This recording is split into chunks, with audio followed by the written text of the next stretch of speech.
அறவாழி அந்தணன் தாழ் சேர்ந்தார் கல்லால் புறவாழி நீந்தல் அரிது.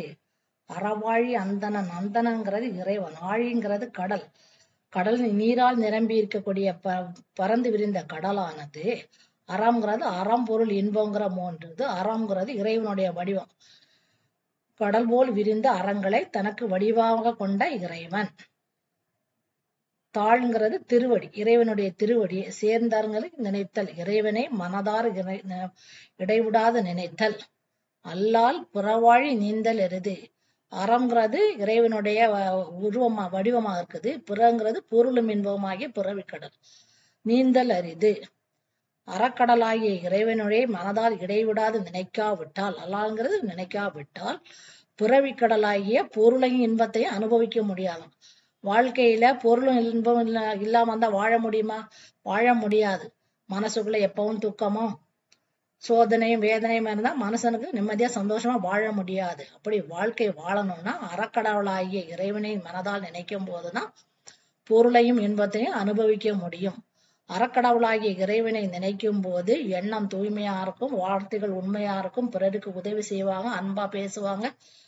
எப்படி நல்ல எண்ணங்கள் நல்லதெல்லாம் இருக்கும்போது தானும் சந்தோஷமாக இருப்பாங்க, தன்னை சுத்தி இருக்கவங்களையும் மகிழ்ச்சியா வைத்திருப்பாங்க. அப்படி அறவழியில் வாழும் போது அவங்களாலதான் பொருளையும் இன்பத்தையும் அனுபவிக்க முடியும். இறைவனை நினைக்காதவர்களுக்கு இந்த பொருளையும் இன்பத்தையும் அனுபவிக்க முடியாது. கடலை கடக்கதற்கு படகு வேண்டும். மீன் பிடிக்க போறாங்க, கடல்ல அலை அடிச்சுக்கிட்டே இருக்கு. கடல்ல அலை அடிச்சுக்கிட்டு இருந்தாலும் படகுல போய் மீன் பிடிச்சிட்டு வராங்க. அத போல வாழ்க்கை கடல்ல நம்ம வாழ்க்கையை அனுபவிக்கணும்னா அறவாழி அந்தணன் அறக்கடலாகிய இறைவனுடைய திருவடியை நினைத்தால்தான் பொருளையும் இன்பத்தையும் அனுபவிக்க முடியும். அறவாழி அந்தணன் தாழ் சேர்ந்தார் கல்லால் புறவாழி நீந்தல் அரிது. பொருள் ஆழி கடல், அறவாழி அறக்கடல், அந்தணன் இறைவன், தாழ் திருவடி, சேர்ந்தார் மனதால் இடைவிடாது நினைத்தல், அல்லால் அல்லது, புறவாழி பொருளும் இன்பம் ஆகிய பிறவிக்கடல், நீந்தல் கடத்தல், அரிது முடியாது. விளக்கம்: கடல் போல் விரிந்த அறங்களை இறைவன் தனக்கு வடிவாக கொண்டதால் அறவாழி அந்தணன் என்கிறார்.